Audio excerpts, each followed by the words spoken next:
Bonjour, bonjour, bienvenue sur le plateau de Bâti-Journal TV. Nous sommes à Lyon, Eurobois 2022.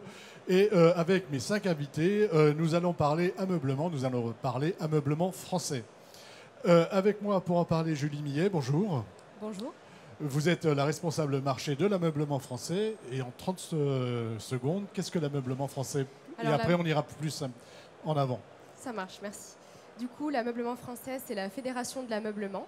Donc, on représente toutes les filières de l'ameublement, depuis les équipementiers, en passant par l'agencement, jusqu'à tous les marchés de l'ameublement, la cuisine, la salle de bain. Voilà, on y reviendra tout à l'heure. À côté de vous, Stéphane Véron, bonjour. Bonjour.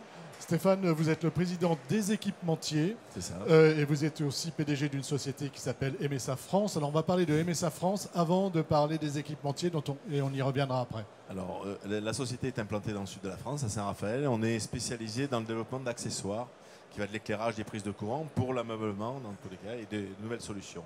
Nouvelles solutions pour l'ameublement. À côté de moi, monsieur Denis Magnin, bonjour. Bonjour. Vous êtes directeur commercial de Sotex Pro. Voilà, qui est un fabricant français de tissus d'ameublement non-feu à destination donc des ERP et qui fabrique en France des produits esthétiques et sécuritaires. Voilà, on parle de sécurité parce qu'il ne faut pas que ça brûle. Exactement. À côté de vous, Régis Blandin, bonjour. Bonjour. Vous êtes aussi directeur commercial, mais de 2020 Technologies. 2020 Technologies, qu'est-ce que c'est? Alors 2020 Technologies, nous sommes éditeurs de logiciels dédiés au design d'intérieur principalement. Alors nous avons plusieurs activités qui sont sur le retail jusqu'à la fabrication, mais là aujourd'hui on va principalement parler de tout ce qui est imagerie en réalité virtuelle. Voilà. Et à côté de vous, Yann Colfo, bonjour. Bonjour. Vous êtes directeur prescription de Flyderer. Flyderer. Donc Flyderer, on est fabricant de panneaux mélaminés, stratifiés, compacts pour tout ce qui est mobilier et agencement. Voilà, avec deux axes importants, tout ce qui est le design et l'éco-conception des produits. Voilà, donc on peut dire que j'ai avec moi 4 représentants des équipementiers, c'est ça? C'est exactement ça. C'est ça, on est 4 des 12 équipementiers à être présents aujourd'hui, oui. Alors Julie, je reviens vers vous et je voudrais que vous me disiez un petit peu ce qu'est l'ameublement français.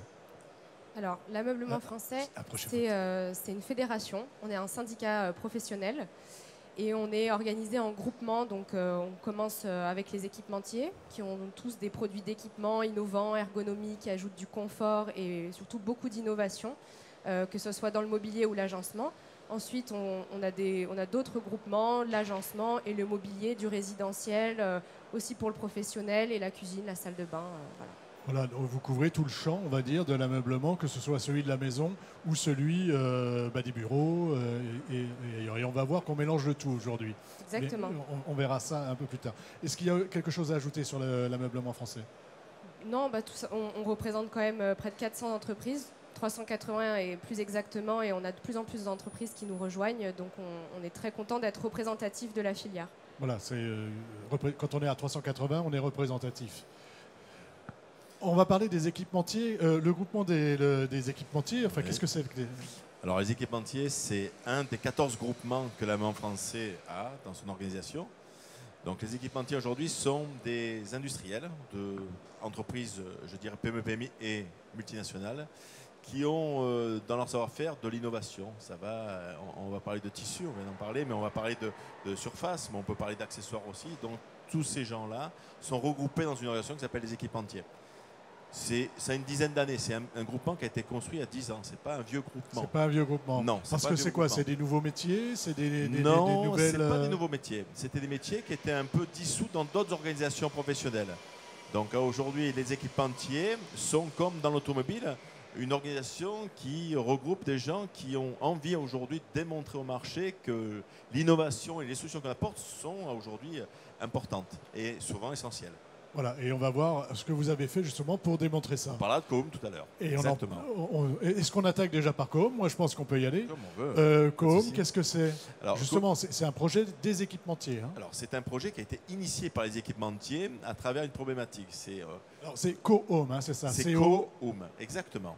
Alors, c'est un projet qui a été partagé par les équipementiers. On cherchait aujourd'hui à communiquer on est chacun isolé dans nos métiers, on a une notoriété. Vous avez besoin de vous faire connaître. Alors voilà, et démontrer aujourd'hui qu'un travail collaboratif peut être efficace. Et Coum, il y a eu Coum 1, et là ici on présente Coum 2 qui s'appelle Coum Belleville Club. On va rentrer dans le dur après voilà. sur Coum 2. Et Coum, c'est vraiment l'idée, c'est de dire à travers des accessoires et des éléments, qu'est-ce qu'on peut imaginer dans l'aménagement aujourd'hui de demain. Voilà. Ça peut être un appartement ou un lobby, par exemple. Alors, on va voir aussi comment vous faites, vous, à l'ameublement français, pour intégrer ce projet peut-être dans un ensemble plus grand, avant de rentrer dans le projet Coum 2. Allez-y, Julie. Ce qui est hyper intéressant avec les équipementiers, c'est que justement, Coum, c'est un projet, on l'appelle le laboratoire de l'agencement. Vraiment, on explore de nouveaux usages. Là, on va le voir avec Coum Belleville Club, mais on a exploré le sujet du co-living, qui est une nouvelle tendance, enfin, ce qui existe depuis longtemps, mais qui se développe de plus en plus.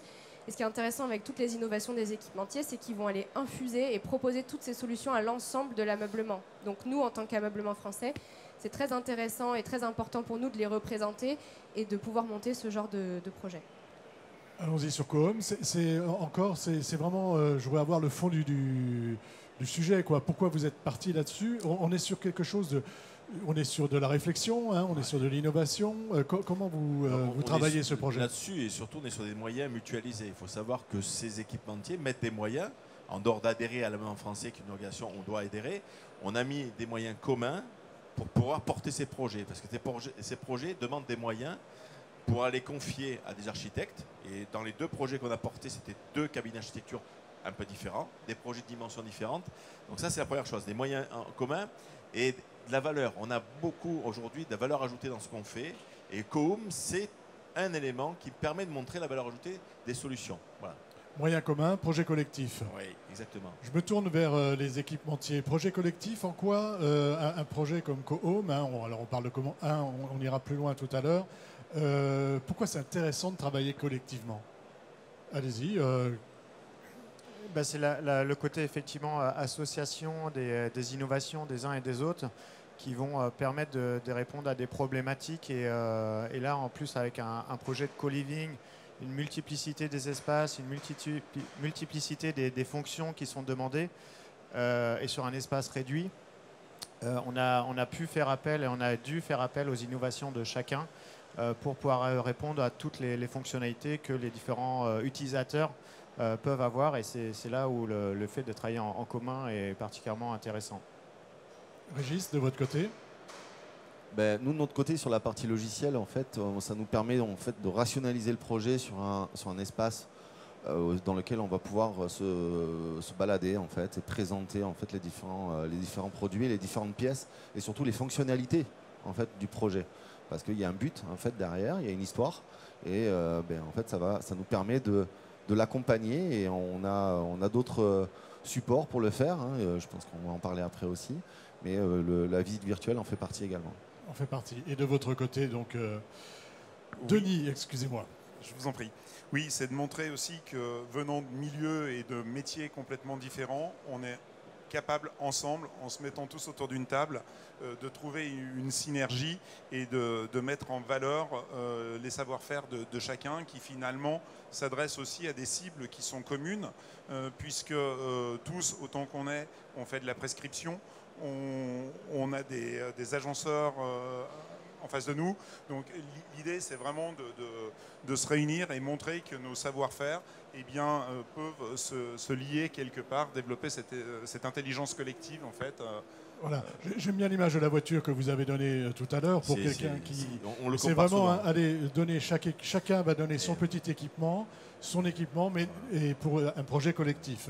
Et donc c'est ce que vous avez fait avec ces projets voilà. Coum. Et l'idée principale qu'on avait surtout, c'est de démontrer aujourd'hui... Approchez un peu votre micro, Stéphane. Nous, dans les projets, on ne donne pas, on ne dit pas aux gens ça va se faire. C'est juste, c'est inspirant. C'est de dire voilà, avec ce qu'on fait aujourd'hui, voilà jusqu'à où on peut aller.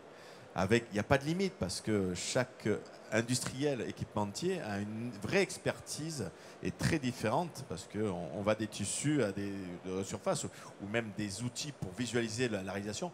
Ça aujourd'hui, ça n'a pas de limite. Mais il fallait l'exprimer. Et Coum est un élément qui nous a permis d'exprimer nos sujets. Voilà. Alors, on a eu Coum 1 Coom 1, c'était quoi en quelques mots? Alors, Coom 1, c'était un sujet, enfin, c'était un projet, c'était première étape. Là, on était dans un appartement collaboratif avec un espace qui était modulable dans tous les cas. On partait d'une cuisine, mais qui pouvait être un bureau, et un espace où les gens pouvaient loger dedans. Donc, c'était un petit appartement de 50 mètres carrés. Mais là, on a fait travailler tous les équipementiers. C'était la première fois qu'on mettait en œuvre des choses. Donc, c'était un essai. Mais un essai qui a réussi, parce qu'on a travaillé sur Coom 2. Voilà. Alors, quand vous dites un essai qui a réussi, pourquoi il a réussi cet essai? Parce que les équipementiers ont été, à travers cette solution, fédérés. La grande difficulté pour nous, c'est de trouver des projets où tout le monde peut être aujourd'hui initié. Dans les équipementiers, on a des gens qui font que de la prestation de service, que de la pose. Vous imaginez fédérer des gens, mettre des moyens communs dans un projet où quelqu'un n'a pas de produit, il a du service. Ça a été un premier jet et certaines difficultés, de temps en temps, on en a eu. Mais le résultat a été vraiment très efficace, performant, et on a travaillé sur Coom 2 dans ce sens-là. Voilà ce que vous présentez ici sur le stand, excusez-moi, de Coom. De Coom. Alors, c'est aussi présent sur le site Solutions Agencement. Et c'est aussi présent sur le site Solutions Agencement. Mais on reviendra après pour savoir où on peut aller visiter Coom. On va visiter Coom et on part à Belleville. Ouais. Belleville, à Paris. Qu'est-ce qu'il y a à Belleville à Paris et pourquoi ce projet Coom à Paris? Alors, on a travaillé avec l'agence d'architecture d'intérieur La Belle Expérience, qui est un cabinet parisien. Et on a décidé ensemble en fait, de s'implanter dans Belleville parce que c'est un quartier de Paris qui est très innovant. Il y a beaucoup de lieux alternatifs, des expositions, des concerts. C'est un lieu très très vivant en fait. Et on s'est dit que pour cette nouvelle tendance de co-living, d'un lieu en fait qui est hyper modulable, qui peut s'adapter à plein d'usages, c'était le lieu intéressant pour pouvoir s'implanter. Pourquoi cet intérêt pour le co-living, enfin en tout cas pour ces lieux qui sont modulables? Alors il faut savoir que dans ce lieu-là, c'était quand même la destination. Il y avait une problématique, un sujet qui était principal, c'est une famille qui a un hôtel, l'hôtel 2-3 étoiles, qui a un problème de le faire évoluer. Son hôtel est périclite. On transforme l'hôtel, les chambres deviennent des appartements, 4 appartements, et on transforme le lobby en espace coworking pour en donner une destination, parce que les gens n'en trouvaient plus les revenus. Donc il y a une vraie destination aussi.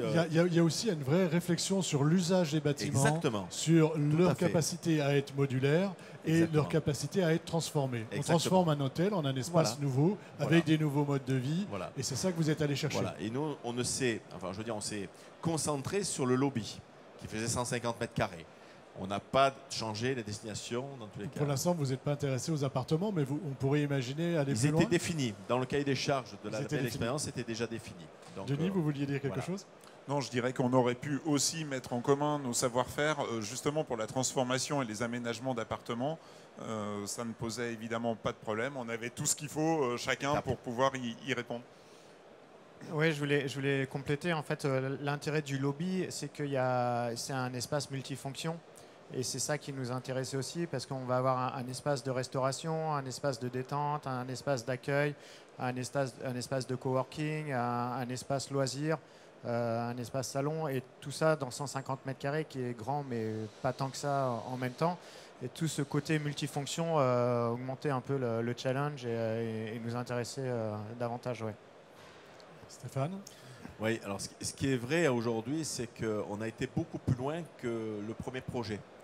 Le premier projet se limitait, on va dire, et c'est pas une critique, se limitait juste à un appartement, un coin douche, une literie et un partie bureau.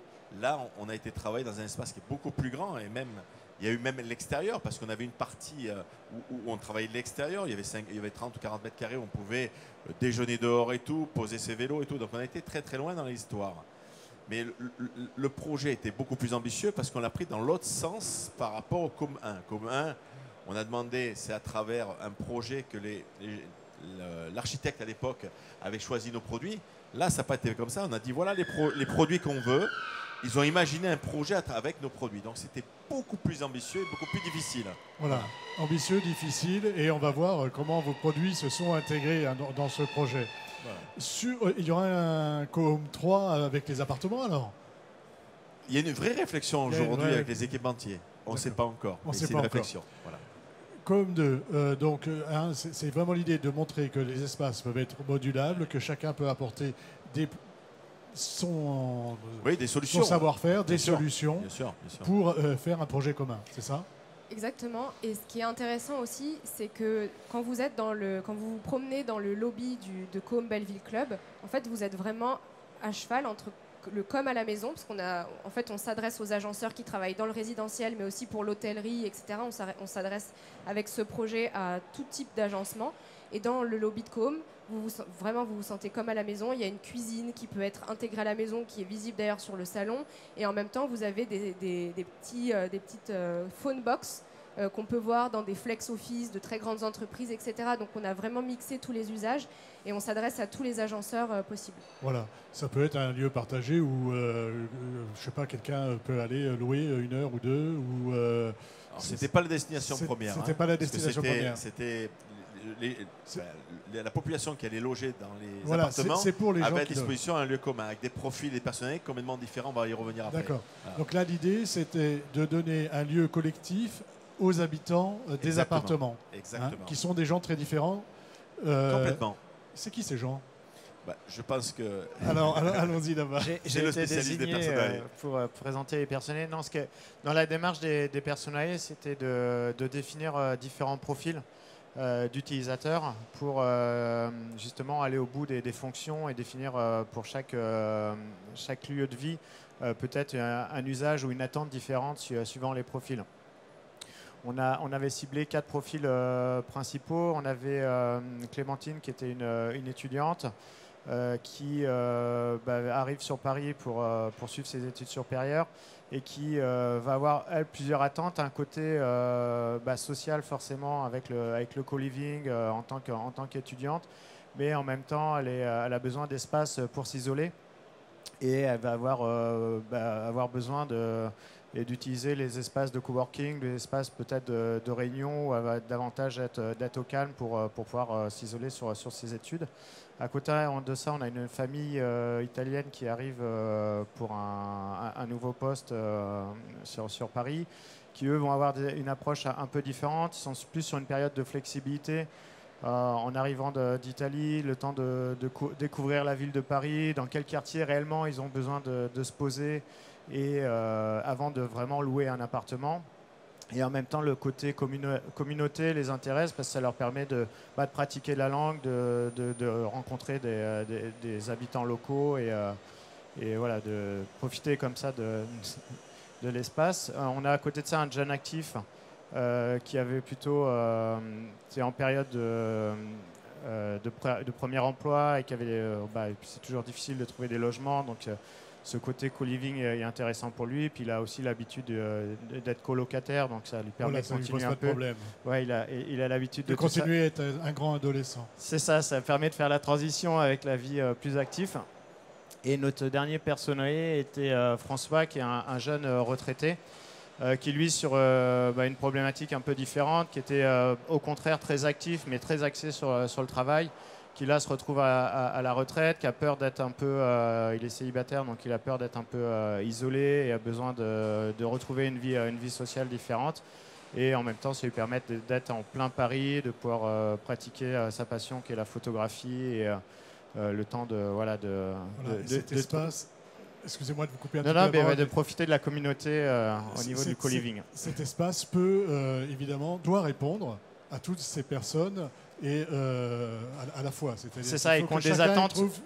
Il trouve son compte. Complètement différent, et certains vont avoir besoin de se concentrer sur les études alors que d'autres ont des familles avec des enfants, donc ça peut être assez différent, quoi. En fait, je me tourne vers... Oui. On a rajouté du coup l'ergonomie, le confort nécessaire grâce aux produits des équipementiers nécessaires à toutes ces personnes. Et on a imaginé le lieu aussi pour qu'il soit accessible aux personnes à mobilité réduite. Donc en fait, c'est un projet d'inspiration, mais on a intégré toutes les attentes techniques en fait qu'on peut attendre d'un lieu en fait. Alors, rien de mieux que de visiter le lieu. Qu'est-ce que vous nous avez... vous vous êtes occupé de la partie, on va dire, visite virtuelle, c'est ça ? Exactement, parce que nous, étant éditeurs de logiciels, c'était un peu compliqué de rentrer dans le projet en termes de produits. Parce qu'on n'allait pas mettre un... C'est ce qu'on disait tout à l'heure, il faut que tout le monde, tous les équipementiers puissent... Donc effectivement, pour pouvoir participer au projet, nous avons plus travaillé dans la découverte du projet, qui a été en fait de pouvoir en fait, travailler sur un visuel 3D dans lequel on peut parcourir une visite, soit à l'écran ou soit directement avec des lunettes, VR. De visite virtuelle. Alors, je ne sais pas, on va bientôt voir la vidéo. Puis je vais vous demander peut-être, et je vais vous demander de nous la commenter, s'il vous plaît. Là, voilà. Alors là, en fait, on a fait tout simplement un film de ce qu'on peut voir dans les lunettes, en fait, sur un parcours classique. Alors c'est là, on travaille avec un partenaire qui s'appelle Newty chez nous, en fait, qui traite l'image, en fait, à partir de nos solutions de rendu, où ils vont recevoir directement nos projets pour pouvoir automatiquement les renvoyer dans des lunettes, donc ce qui permet, en fait, facilement de le présenter en fait, à tout le monde. Et ce qui est intéressant surtout, c'est que c'est un parcours qui peut être collaboratif, c'est-à-dire qu'on n'est pas seul à se balader dedans, on peut être plusieurs. C'est-à-dire qu'on peut avoir 3, 4 mes différents personnages. Voilà, on peut avoir plusieurs personnes qui sont dans le projet, qui vont se balader, et on va les voir en fait, chacun où ils sont. Donc c'est assez marrant. Donc, voilà. Et chacun trouve son intérêt. Et là, on voit bien l'espace de 150 mètres carrés. On arrive à l'extérieur, là, j'ai l'impression. Voilà, ça c'est la terrasse. Et donc avec le barbecue et la partie range vélo. Donc là, on est vraiment, vraiment dans le détail, parce que pour le coup, de faire des visuels avec juste un rendu de chaque panneau, ça ne nous permet pas forcément de découvrir l'espace complet. Donc là, le fait d'avoir justement une visite virtuelle comme celle-ci, où on peut se balader avec toute son autonomie, est beaucoup plus pratique. Et puis ça nous permet vraiment de faire découvrir le projet à tout le monde facilement. Parce qu'il est accessible à tout le monde. Il est accessible à tous. Là, vous vouliez dire quelque chose? Là, vous voyez toutes les boîtes aux lettres. Donc, en fait, on voit bien que c'est en fait, dans les appartements, tout le monde vraiment y vit. C'est pas comme vraiment l'hôtel. Mais là, vous voyez, là, on voit les phone box. Donc là, c'est un mobilier quand même qui est très professionnel, un service qui est très professionnel. Et à côté de ça, il y a une cuisine qui pourrait être celle qu'on a chez nous. Donc, en fait, il y a cette ambiance dans le co-home qui est... C'est une cuisine partagée. Exactement. C'est exactement ça. C'est ça. L'avantage dans ce projet aussi, et là on était beaucoup plus loin, c'est qu'on a donné un parcours qui est énorme, parce que le premier projet co-home, on s'était limité à une chose. Là, on a été dans la vie d'une communauté, dans un espace partagé. C'est pas facile, parce que on avait 4. Là, il faut plaire à tout le monde. Voilà, les personnages qu'on a présentés tout à l'heure sont complètement différents. Une personne âgée, un étudiant, vous imaginez le partage qu'il peut y avoir. Donc là-dedans, ils avaient chacun leurs espaces de vie et ils pouvaient partager aussi. Voilà. Denis, expliquez-nous comment vous participez à ce projet et comment ce que vous apportez. Et puis après, on a vu un peu ce que vous aviez apporté, puis on verra avec vous ce que vous avez apporté chacun dans ce projet, et peut-être qu'on verra ce que d'autres ont apporté. Allez-y. Ok. Alors nous, on a mis en avant une innovation de cette année qui consiste à... Parce qu'en fait, vous avez essayé de mettre en place aussi, de montrer les innovations, de montrer que vous êtes un secteur innovant. C'est aussi le but de la démarche et ce qui fait l'intérêt justement de tout ce projet.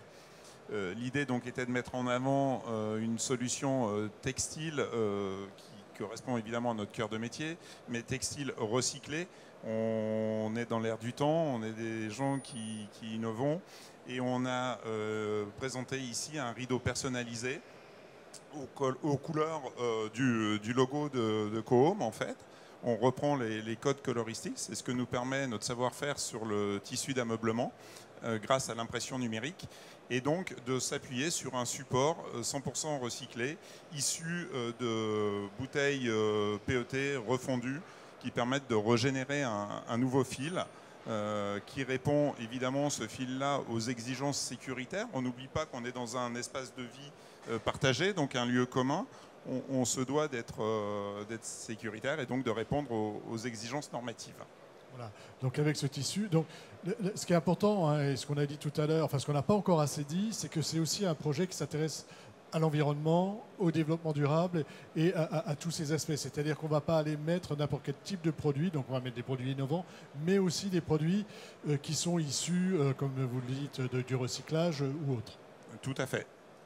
Stéphane, sur cet aspect? Oui, c'est sûr, c'était un des aspects. Alors, toutes les sociétés et tous les équipementiers n'ont pas pu y répondre, mais tous ceux qui avaient dans la palette de produits innovants cette solution l'ont apporté et l'ont mis en avant. C'était important. Je prends FlyDR. Voilà. Cette expo ont été très innovants là-dessus et très prospectifs, parce que c'était important pour nous. Voilà. Julie? C'est l'innovation en fait sur tous les plans. Donc ça peut être l'innovation en développement durable, ça peut être l'innovation produit, technique, ça peut être de l'innovation... De nouvelles fonctions voilà. qu'on pouvait utiliser dans ce... C'est une exploration globale. Exploration, visite virtuelle. Et donc, avec Flyderer, là aussi, un aspect produit recyclé. C'est ça, on avait deux approches au niveau de ce projet. Donc tout ce qui était développement durable et tout ce qui est fonction aussi.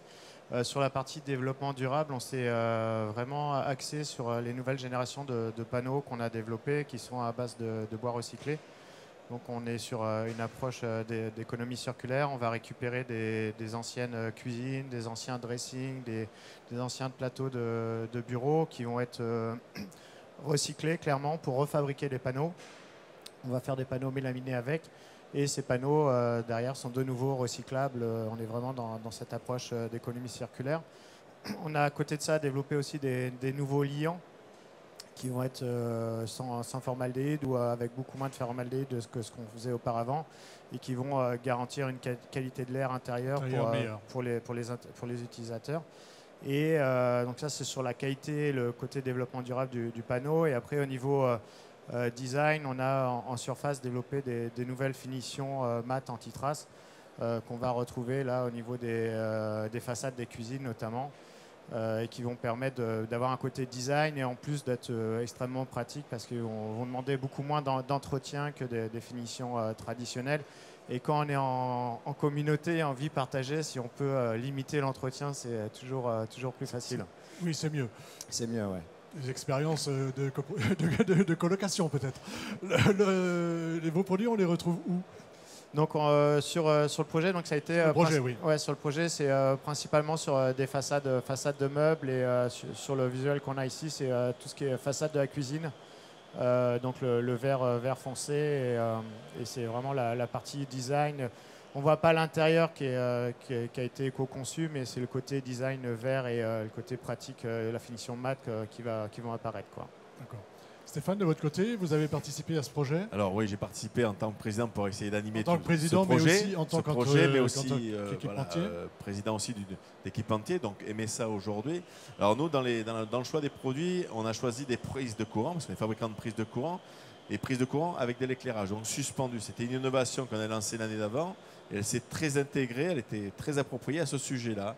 Ensuite, on a ramené d'autres solutions d'éclairage aussi, avec de la LED, voilà. Donc ça, j'imagine qu'on met plus d'halogène. Hein. Ah, ça fait quelques années maintenant. Non, la LED, c'est le standard aujourd'hui. Voilà. Donc nous, on s'est attaché à ça, mais c'est vrai que d'autres équipementiers ont été dans du détail. On prend Bloom aujourd'hui qui n'est pas présent avec nous. Ce que je vais vous demander, c'est de nous citer un peu les autres équipementiers et rapidement ce qu'ils ont mis en place. Donc on va parler de Bloom, c'est un des sujets. Bloom a présenté aujourd'hui un élément qui est une... Space Step, voilà, une marche qui permet aujourd'hui d'accéder dans les parties hautes. C'est une vraie innovation aujourd'hui, en tous les cas. Alors, c'est des leaders dans tout ce qui est coulissant, relevant. Et là, c'est une vraie valeur ajoutée qu'on a intégrée dedans. On a intégré quoi dans les autres solutions en fait, on a un espace dans Co-Home qui peut se transformer. Parce que ces gens-là habitent dans le co-living, donc on peut transformer en chambre d'amis. Pour ça, il y a Cedac Meral qui nous a proposé ces produits de lit gain de place, en fait. On a une partie où on avait un espace avec donc une verrière, et ça c'était LMC, dans tous les cas, c'est la spécialité. Ouais. Voilà. L'espace, pour compléter, c'est l'espace de bureau en fait, qui peut, grâce à une verrière pliable, qui peut se fermer ou s'ouvrir totalement suivant l'usage que vous avez. Sur l'espace bureau, vous avez Lina qui a mis en avant aussi des vérins qui sur le plateau de bureau permet d'être soit en position assise normale, soit d'être en position haute pour avoir une utilisation beaucoup plus dynamique par rapport à ce qu'on trouve habituellement. Vous avez Corian qui a participé au niveau des plans de travail aussi avec des nouvelles générations de plans de travail. Vous aviez Réo sur des définitions au niveau d'armoires rideaux qui permettent de masquer tout ce qui est la télé, notamment dans l'espace de jeu. Vous aviez Manufacture Février qui, au niveau design, nous a accompagnés avec du mobilier en bois multipli. Voilà, je ne sais plus où on en est. Alors, pour ceux qu'on aurait oublié, il faut préciser que tout le monde est évidemment sur le site de Co-Home, enfin sur le stand de Co-Home ici, et qu'évidemment sur les sites internet, on retrouve toutes les informations de tout ce qu'on vient de parler ici. C'est ça. Alors la particularité, c'est que pour la première fois, le collectif des équipementiers a un petit village. Il y a 1200 mètres carrés que les gens peuvent découvrir. Au milieu, au plein centre, on a notre projet Co-Home avec une vraie, entre guillemets, une maquette, pardon, vrai, bien entendu un espace accompagné pour faire une visite virtuelle et des gens qui vont conseiller. Et autour de là, donc on a tous nos équipementiers qui exposent leurs produits et leurs solutions et ils sont à disposition des visiteurs. Voilà. C'est la première fois. Ça c'est ici, hein, il y a exactement. encore 3 jours. Voilà, exactement. Et puis évidemment ensuite on peut aller voir les sites internet des uns et des autres. Bien sûr. Le site internet de l'ameublement français. Solution d'agencement aussi, qui est une vitrine aujourd'hui des équipementiers qu'on nourrit avec nos innovations, nos projets. Voilà. Le site internet, tous les réseaux sociaux, voilà, Solution Agencement. Solution Agencement. Amod, vous avez tous les 3, tous les 5, un petit mot de la fin en 10 secondes sur le bilan de ce projet et l'intérêt vraiment pour vous, équipementiers. Comme on a pu dire, c'est vraiment le côté laboratoire de l'agencement qui permet de partir de problématiques assez challengeantes qu'on s'est fixées et d'utiliser les innovations qu'on a pour y répondre. Et c'est à continuer peut-être en Co-Home 3 dans le futur. Régis. Le fait d'être dans un groupement comme celui-ci, c'est aussi une belle collaboration de faire ce projet-là.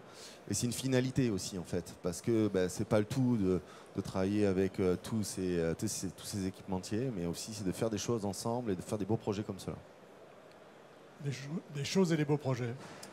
Tout a été dit, mais encore une fois, créer ces synergies qui me semblent tellement importantes entre nous. Et aussi ce travail qu'on a fait avec la belle expérience, parce que si cette maquette et cette modélisation virtuelle est réussie aujourd'hui, c'est parce qu'ils nous ont donné aussi de la matière grise, on va dire, à nourrir. Ils ont bien compris notre brief de départ, donc c'était important aussi de, je pense, les citer pour... C'est quelque chose dont vous allez vous servir pour votre approche commerciale à vous ? Alors, les maquettes, si je peux me permettre, la maquette qui est présentée a déjà fait un petit tour de France. Elle a été chez Bies, qui est un de nos partenaires équipementiers, qui fait des machines leader aujourd'hui. Donc, donc, ils ont présenté à leur visiteurs dans leur showroom. Donc, ça, c'est ce qu'on va faire. LMC va le faire et va tourner. Ce n'est pas une maquette qu'on a mise que pour le salon. C'est une maquette qui va tourner chez chacun des équipementiers. Voilà. Et elle a une particularité, les gens pour le faire. Il y a un QR code dans lequel on le récupère et vous avez tout le parcours des personnalités et toute l'histoire. Donc c'est assez simple, ça dure 2 minutes. Voilà. Vous avez le mot de la fin, Julie. C'est ça, c'est vraiment une visite. On voit par le prisme des usages. Moi, ce que je dirais sur Co-Home, c'est que c'est déjà une belle aventure humaine entre tous les équipementiers et que c'est vraiment le confort de la maison, la convivialité de la maison avec des produits et des équipements de pointe et très innovants. Innovants et avec une approche environnementale, si possible. Écoutez, merci d'être venu sur le plateau de Bâti Journal TV nous parler du projet Co-Home. Je rappelle qu'il est ici au Salon Eurebois jusqu'à la fin du salon. Nous sommes mercredi, donc il y a encore 2 jours. Une émission, comme toutes les autres, à retrouver sur notre site internet Bâti Journal TV, mais aussi sur les sites de nos partenaires que sont Woodsurfer, le Salon Eurebois et France Bois Forêt. Merci à vous, merci d'être venu jusqu'ici. Merci beaucoup. Merci.